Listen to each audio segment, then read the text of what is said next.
আসসালামু আলাইকুম জলিল ভাই। আসসালাম রাহমাতুল্লাহি ওয়া বারাকাতুহু। কি অবস্থা ভাই? আলহামদুলিল্লাহ ভাই, খুব ওরে ভালো ভাই সারাও তো দেখছি সেই সারা। ভাই, একের সারা এটি এর উপরে সারা হয় না ভাই। এর উপরে আর সারা হয় না। এটা কিসের সারা ভাই? এটি বাড়ি বাড়ি এক। বাড়ি এক বাড়ি এক লতিরাজ কচুর সারা। আচ্ছা ভাই, এই সারা লাগানির কতদিন পরে লতি আসবি ভাই? 1.5 মাস পরেই আসবি ভাই।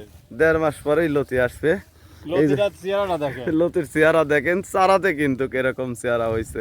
আচ্ছা ভাই, কচুটা লাগাবো কত হাত পর পর? 1 হাত পর পর, আর লাইনে যা 1.5 হাত পর পর লাগানো। লাইনে যায় 1.5 হাত পর পর। আচ্ছা ভাই, প্রতি শতাংশে কত পিস করে চারা লাগে ভাই? 130 টাকা করে লাগে ভাই। 130টা করে, অর্থাৎ লাইনে 1 হাত পর পর। 1 হাত পর পর, আর এক লাইন থেকে আরেক লাইন আর 1.5 1.5 হাত। আর বিঘাতে লাগে বিঘাতে 4000। 200 পিস 200 চারা পিস। লাগে। 200 পিস চারা লাগে। তো ভিউয়ার্স, আমাদের যে চারাগুলি দেখতে পাচ্ছেন, প্রতিটি চারাতেই পর্যাপ্ত পরিমাণ লতি।